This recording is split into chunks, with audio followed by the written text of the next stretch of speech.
मेरे साथ सी वोटर के आउटपुट एडिटर हैं मनु शर्मा, वो जुड़ चुके हैं। बहुत बहुत स्वागत है मनु जी आपका इस लाइव चैट में। और पहले तो मैं यही जानना चाहूंगा कि क्या बड़ी बातें सामने आ रही हैं इस सर्वे में, योगी सरकार के 4 साल पर जो आप लोगों ने सर्वे किया है, लोगों से जो आपने राय शुमारी की, उसमें आपके मुताबिक बड़ी बात क्या सामने आई है? देखिए, सी वोटर इस रायशुमारी के लिए तकरीबन 15,700 लोगों के पास गया, यूपी की सभी 403 सीटों पर। और हमने कुछ जिसे कह सकते हैं बहुत बेसिक मुद्दों पर सवाल उठाए। तो उनमें ये बात उभर के आई है, पहली चीज कि जहां तक लीडरशिप की बात है, तो वहां योगी आदित्यनाथ जो हैं, उनकी लीडरशिप से लोग खुश हैं। उदाहरण, पेंडेमिक इस वक्त सबसे बड़ा मुद्दा शायद बना हुआ है हम सभी के जीवन में। उत्तर प्रदेश के बारे में हम सभी जानते हैं कि वहाँ की जो एक स्वास्थ्य सुविधाएं हैं वो उतनी विकसित नहीं है, पर फिर भी 51% लोग जो हैं वहां पर पेंडेमिक को जिस तरीके से हैंडल किया गया है उससे खुश नजर आए। दूसरी बड़ी बात आई कि भारतीय जनता पार्टी एक लीडरशिप, दूसरा जो है प्रधानमंत्री मोदी जी का करिश्मा और एक पार्टी की अपनी स्ट्रेंथ पर एक बढ़त बनाए हुए है उस प्रदेश में। और 2022 के इलेक्शन में अगर आज की वस्तुस्थिति बनी रहती है तो शायद पार्टी फिर से एक बहुत बड़े बहुमत के साथ जीत के आएगी। हमारी प्रोजेक्शंस के हिसाब से इस वक्त भारतीय जनता पार्टी 41% मत प्रतिशत जो है वो ले रही है। उसके बाद दूसरे नंबर पर हम समाजवादी पार्टी की बात कर सकते हैं, जो एक डिस्टेंट सेकंड है, जैसे कह सकते हैं थोड़ा पीछे चल रहे हैं। तो वो लोग तकरीबन जो है 22% से 24% के बीच का मत प्रतिशत ले रहे हैं। और उनके पीछे फिर बहुजन समाज पार्टी है, जो भी तकरीबन तकरीबन 20-21% में जा मतलब रही है। मनु, आप ये कह रहे हैं कि ये जो सर्वे है, इसके मुताबिक आज की तारीख में अगर मतदान हो जाए तो फिर एक बार फिर से उत्तर प्रदेश में बीजेपी की सरकार बन जाएगी, दूसरे पायदान पर समाजवादी पार्टी और बीएसपी थर्ड नंबर पे। थर्ड नंबर पे देखिए, बात यह है कि समाजवादी पार्टी को तकरीबन 24% का मतदान मिल सकता है और बहुजन समाज पार्टी को 21 का। अब अगर ये अलग अलग लड़ते हैं तो हाँ, बिल्कुल भारतीय जनता पार्टी के पास इन दोनों के मुकाबले बहुत बड़ी लीड है। लेकिन कहीं ना कहीं इनका अलायंस होता है और उसमें शायद कांग्रेस भी जुड़ती है, तो शायद मुकाबला टक्कर का हो सकता है। लेकिन फिर उसमें एक और सवाल उठ के आता है कि जैसे 2019 के लोकसभा चुनाव में हुआ था, जैसे कहते हैं गणित एक तरफ था और एक तरफ था रसायन शास्त्र या केमिस्ट्री, मैथ्स वर्सेस केमिस्ट्री का जो एक सवाल उठा था, वही सवाल शायद फिर ना उठ जाए कि भाई अलायंस तो हुआ लेकिन फिर भी एक संशय रहेगा। वो ट्रांसफर नहीं करवा पाते हैं, ये दिक्कत ये हो जाती वो है। ट्रांसफर हाँ, हाँ। उस वक्त तो नहीं हुआ, उस चुनाव में नहीं हुआ। मोदी जी का करिश्मा बहुत जबरदस्त चला उस वक्त। और इस वक्त हम ये कह सकते हैं कि कहीं ना कहीं ऐसा हो रहा है कि अगर बाकी राज्यों में हम देखें, अगर कई और राज्य हैं, तो वहां पर जो लीडरशिप है, लोकल लीडरशिप है भारतीय जनता पार्टी की, वो उतनी सशक्त नहीं उभर कर आ रही। लेकिन उत्तर प्रदेश के केस में हम ये देख रहे हैं कि लोग प्रधानमंत्री जी से भी खुश हैं, मुख्यमंत्री से भी खुश हैं। तो कहीं ना कहीं ये दोनों फैक्टर जो है उनके पक्ष में जा रहे हैं। अच्छा, एक बात बताइए, इस सर्वे में अगर मैं सीटों के लिहाज से बात करूं, क्योंकि दर्शकों की सबसे ज्यादा जो रुचि होती है, दिलचस्पी होती है सीटों में, क्या आप बता पाएंगे उस लिहाज से कि बीजेपी के खाते में कितनी सीटें जाती हुई नजर आ रही हैं, समाजवादी पार्टी कहाँ है, बीएसपी कहाँ है? देखिए, अगर हम एक रेंज की बात करें तो रेंज में 284 से लेकर 294 सीटें भारतीय जनता पार्टी जीत सकती है। अब अच्छा। उसका एक एवरेज होता है, तो उसको हम उठा के बात करें तो 289 सीटें जो हैं, एक मोटे मोटे तौर पे भारतीय जनता पार्टी 2022 में जीतती नजर आ रही है, अगर आज की स्थिति बरकरार रहती है मतदान की तारीख तक। वहीं पे दूसरे नंबर पर समाजवादी पार्टी के आने की उम्मीद है, जो 59 सीटें, 59 सीट्स लेकर दूसरे पायदान पर रहेंगे। और उनके पीछे जो है बहुजन समाज पार्टी जो है वो 38 सीटें लेकर आ रही है। अब इसमें एक जिसे कह सकते हैं कि एक तथ्य ये भी है कि जो bland old party of India थी, कांग्रेस है, वो शायद सिंगल डिजिट में सिमटती नजर आ रही है, कहीं पांच या कांग्रेस छह। कांग्रेस की हालत बहुत खराब है, आप ये कह रहे हैं मतलब? कांग्रेस की हालत बहुत खराब है। जनता कहीं ना कहीं उनकी लीडरशिप और उनकी नीति दोनों से ही कहीं ना कहीं सहमत नहीं नजर आ रही। अच्छा, बीजेपी के संदर्भ में एक सवाल मैं आपसे पूछना चाहूंगा कि ये रायशुमारी क्या कहती है। दरअसल उत्तर प्रदेश में जब पिछली बार चुनाव हुए तो लगभग 2 महीने तक मैं भी फील्ड में था, कौन बनेगा मुख्यमंत्री कार्यक्रम के जरिए दर्शकों तक मैं भी पहुंचा था। उस वक्त भारतीय जनता पार्टी की तरफ से कोई चेहरा नहीं था। योगी आदित्यनाथ का नाम बाद में आता है, सीएम के तौर पे उन्हें रखा जाता है।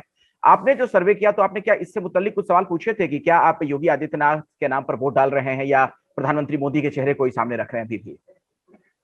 देखिए, इस वक्त जो है दोनों ही बातें महत्वपूर्ण हो जाती है। जैसे मैंने कहा कि मोदी जी की छवि एक एसेट है, भारतीय जनता पार्टी के लिए, वहीं कहीं ना कहीं जो लोकल लीडरशिप होती है उसका भी अपना एक स्थान होता है। तो हमने लोगों से पूछा, और कुछ ऐसे नहीं पूछा कि भाई सिर्फ आप एक बड़े स्तर पे बताइए, वो भी पूछा, लेकिन ये भी सवाल पूछेगा कि किन किन बातों पर, किन किन मुद्दों पर आपकी कैसी राय है। तो जैसे एक हम बात कर सकते हैं करप्शन की। तो जब जनता से पूछा कि भाई करप्शन को कंट्रोल करने में, उसको नियंत्रण में लाने पे आपको क्या लगता है, योगी जी ने क्या किया? तो 57% लोगों ने बोला कि हाँ, उन्होंने बहुत इस पे काम किया है और करप्शन अब नियंत्रण में आया है। मैंने एक बार पहले भी कहा, पैंडेमिक की बात हुई तो 51% लोगों ने बोला कि सरकार ने अच्छे से हैंडल किया है। जो मुख्यमंत्री हैं वो जो है उन्होंने सारा वक्त जो है इस पे अच्छी नजर बनाए रखी और नीतिगत निर्णय लिए। फिर एक और जिसे कह सकते हैं जो बहुत एक इंपॉर्टेंट मुद्दा यूपी जैसे राज्य के लिए है, वो क्राइम का है। क्योंकि क्राइम को लेकर यूपी में अक्सर राजनीतिक सवाल उठते रहते हैं, उसको लेकर पिछली सरकारों पे कुछ आरोप भी लगते रहे। तो उसमें भी जब लोगों से पूछा गया तो 54%, 54% लोगों ने बोला कि हाँ, क्राइम पे नियंत्रण हुआ है। तो सिर्फ एक मुद्दा हम कह सकते हैं जिसमें शायद 50% से कम था, वो एम्प्लॉयमेंट की बात थी। हालांकि उसमें भी 40% लोगों ने बोला कि एम्प्लॉयमेंट के लिहाज से भी स्थिति उत्तर प्रदेश में बेहतर हुई है। और कुछ अगर हम इंफ्रास्ट्रक्चर डेवलपमेंट की बात करें तो उसमें भी तकरीबन तकरीबन 53% लोग जो है, 53% ने बोला कि हाँ, योगी जी ने काफी इंफ्रास्ट्रक्चर का डेवलपमेंट किया है। अच्छा तो मनु, ये एक ट्रेंड की तरह देखा जा सकता है कि जब कभी भी सवाल पूछ रहे हैं तो एक दो को छोड़ के सभी में 50% से ज्यादा मार्क्स आ रहे हैं। अच्छा, मैं थोड़ा लॉ एंड ऑर्डर वाले मसले पर आपसे बात करना चाहूंगा। जो आप लोगों ने रायशुमारी की है, लोगों तक आप पहुंचे, उनसे बातचीत की है। दरअसल लॉ एंड ऑर्डर एक बड़ा मुद्दा रहा पिछले चुनाव में, और बीजेपी सत्ता में आई तो उसके पीछे बड़ी भूमिका थी, एक बड़ा मुद्दा था उत्तर प्रदेश में। इधर हाल के दिनों में योगी आदित्यनाथ के शासन पर कई सवाल खड़े हुए लॉ एंड ऑर्डर को लेकर, खासतौर पर आपको याद होगा हाथरस वाला जो मामला था, सरकार की बड़ी छीछालेदर तब हुई थी। तो क्या कानून व्यवस्था की मौजूदा स्थिति से उत्तर प्रदेश में लोग संतुष्ट नजर आ रहे हैं योगी आदित्यनाथ के प्रशासन से? देखिए, आंकड़े तो यही बता रहे हैं कि लोग संतुष्ट नजर आ रहे हैं। हाथरस में जैसे हम सब जानते हैं कि एक विभत्स घटना हुई, और भी कुछ समय समय पर सुनने में आता रहता है कि किसी और जिले में कुछ हुआ, कहीं कुछ हुआ। लेकिन अगर हम देखें कि जो जनता की राय है, जनता की राय एक एग्रीगेट की राय होती है कि वो ओवरऑल स्थिति देखते हैं और वो रिलेटिव देखते हैं कि भाई ठीक है, आज भी एक कोई क्राइम की घटना हो रही है तो 5 साल पहले क्या था, 10 साल पहले क्या था। तो कहीं ना कहीं जब उस रिलेटिव और एग्रीगेट पर्सपेक्टिव को उसको एक इकट्ठा करके देखते हैं तो जनता कह रही है कि नहीं, आगे से स्थिति बेहतर रह गई है, बाकी मुख्यमंत्रियों के शायद मुकाबले योगी जी ने बेहतर काम किया है। इसका मतलब ये नहीं है कि यूपी में क्राइम व्यवस्था ऐसी सुधर गई है कि सारे जुर्म खत्म हो गए हैं या कोई भी अब क्राइम होता नहीं है। लेकिन ये है कि हाँ, जब भी कभी होता है तो उसको लेकर जो सरकार का एक कह सकते हैं निर्णयात्मक एक दिशा होती है, वो लोगों को शायद पसंद आ रही है। अच्छा अच्छा, मुख्यमंत्री के तौर पर लोगों की पसंद के लिहाज से अगर मैं बात करूं तो कौन कहाँ नजर आ रहा है आपको? देखिए, मुख्यमंत्री के लिहाज से इस वक्त अगर हम बोले तो योगी आदित्यनाथ आगे चल रहे हैं। अच्छा, नंबर 1 पे उनकी है? जो है जी, नंबर 1 पे है अभी भी? बिल्कुल है। और जब ये भी पूछा जाता है कि भाई बाकी मुख्यमंत्रियों के मुकाबले, आई मीन जिसमें कि कुछ बहुत ही बड़े आप कह सकते हैं कि इस वक्त अगर यूपी में कहा जाए तो 3 बड़े नेता हैं। एक योगी आदित्यनाथ हैं जो वर्तमान मुख्यमंत्री हैं, फिर निवर्तमान मुख्यमंत्री हैं अखिलेश यादव जी, वो भी बहुत कद्दावर हैं, और फिर उनसे पहले भी जो थी बहन मायावती जी, वो हैं। तो तीनों के तीनों जिसे कह सकते हैं बहुत बड़े नेता है। लेकिन जब हम एक कंपैरेटिव उसमें भी पूछते हैं कि भाई आज आपकी राय में सबसे बड़ा कौन है, तो कहीं ना कहीं उसमें नाम योगी आदित्यनाथ का अभी प्रथम पायदान पर आ रहा है। बीजेपी से कुछ और भी नाम आपने उसमें डाले थे क्या, लोगों से की पसंद जब पूछ रहे थे आप मुख्यमंत्री के तौर पे? देखिए नाम तो डाले जाते हैं, लेकिन अगर हम ये कहें कि कहीं ना कहीं कोई और नाम सशक्त रूप से उभर के उतना आ रहा है, तो इस वक्त फिलहाल नहीं है। और उसका एक ही कारण होता है, उसका यही होता है कि जब तक एंटी इनकम्बेंसी एक थ्रेशोल्ड के ऊपर नहीं चली जाती स्टेट में लोकल लीडरशिप के खिलाफ, तब तक बाकी के नाम उभर के नहीं आते। इसका मतलब ये नहीं है कि बाकी के नेता भी शायद सशक्त नहीं है या अच्छे नहीं साबित हो सकते। इसका मतलब बस इतना होता है कि जो अभी इस कुर्सी पे हैं, जो इनकम्बेंट हैं, उनके खिलाफ नाराजगी उतनी नहीं है कि लोग किसी और नाम पे विचार करना शुरू कर दें। अच्छा, विकास कितना बड़ा मुद्दा आपको नजर आया इस बार इस सर्वे में, जब लोगों के बीच आप पहुंचे, उनसे रायशुमारी आपने की? देखिए, विकास का ऐसे होता है, विकास मुद्दा बनता है जब विकास होता नहीं है। और जब विकास हो रहा होता है तो शायद लोगों में उसके उसके कारण नाराजगी नहीं होती, तो उतना उभर के नहीं आता। लेकिन यहाँ पर हुआ क्या है कि जब हमने जनता से पूछा कि इंफ्रास्ट्रक्चर और ब्रॉडर जिसे कह सकते हैं वृहद अगर डेवलपमेंट की बात करें तो आपको कैसा लगता है, आपकी अप्रूवल क्या है, आप योगी जी को कैसे आंक रहे हैं, तो 53% लोगों ने बोला कि भाई उन्होंने अच्छा काम किया है। अच्छा। तो जब कभी भी एक यूपी जैसी राजनीति, एक पॉलिटी जहां पर हम ये मानते आए हैं कि हमेशा कास्ट जाति को लेकर धर्म को लेकर विभाजन रहा है, वहां पर अगर किसी भी एक सवाल के पीछे आपको 50% से ज्यादा अप्रूवल मिलने लग जाए तो इसका मतलब है कि कहीं ना कहीं दशा और दिशा ठीक है। अच्छा, आपने मनु क्या जाति धर्म विशेष को लेकर भी कुछ सवाल पूछे थे कि वोटों की गोलबंदी क्या इसके इर्द गिर्द हो सकती है, कौन किसके साथ जा सकता है? देखिए अभी इस सर्वे में ऐसे तो नहीं, हम लोग बाद में उसका एक पोस्ट फैक्टो एनालिसिस करते हैं, लेकिन मोटा मोटा जो उत्तर प्रदेश की जो राजनीति है वो बड़े ब्लॉक्स के अराउंड चलती है, तो जिसमें हम सब जानते हैं कि भाई जातिगत वोटिंग भी होती है, धर्म के आधार पर भी वोटिंग होती है। यूपी जिसे कह सकते हैं कि एक पूरे तरीके से भारत का एक एक एक मिनी वर्जन है, जिसमें हर प्रकार की विभिन्नताएं हमको मिलती हैं। और कहीं ना कहीं जब आप अलग अलग जैसे कह सकते हैं रीजन्स देखते हैं यूपी के, तो उन सब की अपनी अपनी खासियत होती है। अभी हमने रीजनल पूरा एनालिसिस नहीं उस तरफ गए, लेकिन होता क्या है कि वेस्टर्न यूपी एक तरीके से वोट करता है, अवध एक तरीके से चलता है, पूर्वांचल में होता है। तो सबके सारे जितने भी रीजन्स हैं उनकी अपने अपने तरीके से एक वोटिंग पैटर्न रहता है। कहीं जाति ज्यादा डोमिनेटिंग होती है, कहीं धर्म ज्यादा डोमिनेटिंग होता है, और कहीं शायद दोनों ही नहीं होते, कहीं अच्छा। शायद विकास की ही राजनीति होती है। अच्छा, अब मैं यूपी में ही थोड़ा आपसे सवाल पूछूंगा। देश की जो सबसे पुरानी पार्टी है उससे जुड़े जुड़े हुए सवालात हैं। किसी जमाने में कांग्रेस बहुत मजबूत रही उत्तर प्रदेश में, उनकी जी। सरकार भी रही लंबे वक्त तक।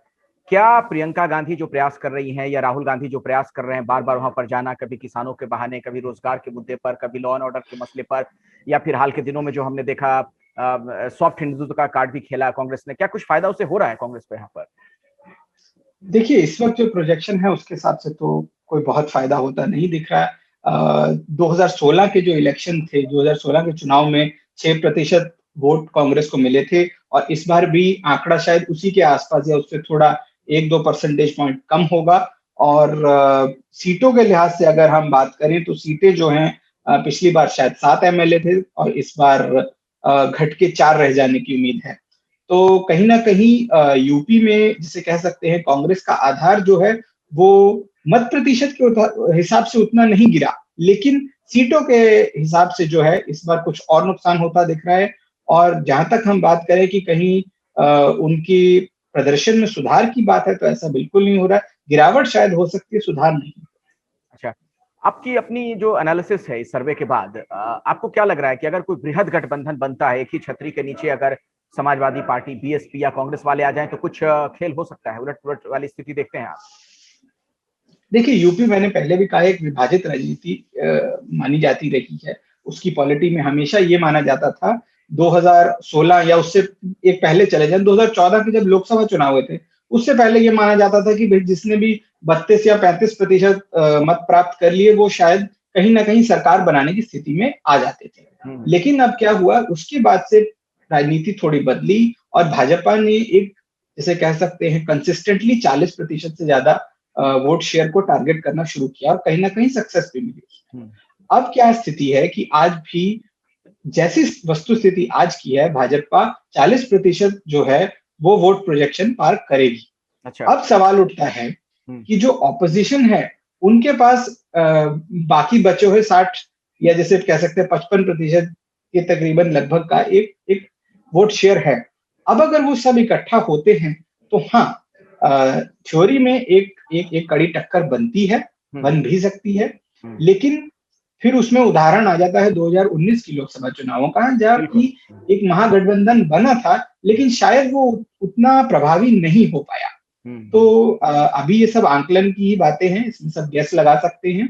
लेकिन हाँ, अगर टक्कर देनी है तो अलायंस तो करना होगा, लेकिन वो निश्चित रूप से बहुत प्रभावी होगा ये नहीं कहा जा सकता। अच्छा, चलिए, अगर मगर में ही अभी फिलहाल तो सवालात होंगे सारे। अब आखिरी सवाल, और मैं चाहूंगा दर्शकों को जरा आखिर में आप ये तेजी से बता दीजिए कि क्या क्या इसमें बातें प्रमुख तौर पर सामने आई हैं इस सर्वे में। एक तो आप कह रहे हैं कि बीजेपी की फिर से वापसी हो रही है, और दूसरी बात, योगी आदित्यनाथ अभी भी पहली पसंद बने हुए हैं सीएम के तौर पर उत्तर प्रदेश के लोगों के लिए।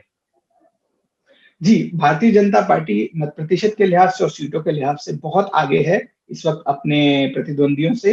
योगी आदित्यनाथ काफी पॉपुलर है एक मुख्यमंत्री के तौर पर। लोग उनमें जिसे कह सकते हैं एक सशक्त लोकल लीडर देखते हैं, जो कि आजकल भाजपा के लिए थोड़ी-सी कमजोरी बना हुआ है बाकी राज्यों में। तो यहाँ पर वो भी नहीं है। फिर प्रधानमंत्री की अपनी एक बहुत सशक्त छवि है और वो खुद उत्तर प्रदेश से एक एमपी हैं, उसका भी प्रभाव पड़ता है। लोग बहुत खुश हैं उससे। और बाकी जो भी मुख्य मुद्दे हो सकते हैं, चाहे कानून व्यवस्था है, चाहे डेवलपमेंट की बात है, चाहे हम कहें ये करप्शन है, उस सारी की सारी चीजों पर योगी आदित्यनाथ एक बहुत ही कंफर्टेबल स्कोर लेते हुए नजर आ रहे हैं। तो कहीं ना कहीं हम ये कह सकते हैं कि एडवांटेज के साथ बीजेपी जो है इस इलेक्शन साइकिल में जा रही है। ठीक है। अच्छा, आपने एक बात ये कही कि कांग्रेस का वोट प्रतिशत तो खिसक नहीं रहा है, लेकिन सीटों में उससे नुकसान हो रहा है। एसपी और बीएसपी का क्या मामला है सीटों के लिहाज से? देखिए, सीटों के लिहाज से अगर एसपी और बीएसपी की बात करें तो एसपी थोड़ा सा अपना प्रदर्शन बेहतर कर रही है, बीएसपी भी बेहतर कर रही है, लेकिन वो ऐसे है कि भाई 10 सीट या 8 सीट इस तरीके का फायदा होता दिख रहा है। अब उसमें समस्या ये है, माफ कीजिएगा, 12 और 19 सीटों का फायदा दोनों पार्टियों को, एसपी और बीएसपी को हो रहा है। अच्छा। अब उसमें समस्या ये है कि उनका प्रदर्शन तो सुधर रहा है, लेकिन उस स्थिति तक नहीं सुधर रहा है कि वो चैलेंज करने के लिए इस वक्त काबिल हो पाए। तो भारतीय जनता पार्टी के लिए जो बहुत बड़ी एक बात है कि उनका जो बेस है, जो 2017 के चुनाव में बना था, वो इतना ऊंचा और इतना बड़ा है कि उसको चैलेंज देने के लिए ही बहुत तुलनात्मक रूप से बहुत अच्छा प्रदर्शन देना होगा। किसान आंदोलन का कोई नुकसान नहीं हो रहा बीजेपी को? देखिए, किसान आंदोलन का कुछ नुकसान हो सकता है, लेकिन उस प्रकार का जिसे कह सकते हैं कि एक कैटास्ट्रोफिक नुकसान, वो हमें इस वक्त नजर नहीं आ रहा। हमने अभी पूरा रीजनल एनालिसिस की तरफ हम गए नहीं, लेकिन फिर भी अगर देखें, अगर प्रदर्शन के तौर पे देखें तो ऐसा नहीं है कि वेस्टर्न यूपी में भारतीय जनता पार्टी के बिल्कुल ही पैर उखड़ते नजर आ रहे हैं। उनका प्रदर्शन वहां भी ठीक ठाक जा रहा है और बाकी के जो रीजन है उनमें तो अच्छा है। चलिए, बहुत बहुत शुक्रिया मनु, आपने विस्तार से ये तमाम जानकारी दर्शकों तक पहुंचाई, और जो तमाम पेचीदगियां थी उसे भी आपने आसान भाषा में, सरल शब्दों में लोगों तक पहुंचाने का काम किया। धन्यवाद। धन्यवाद।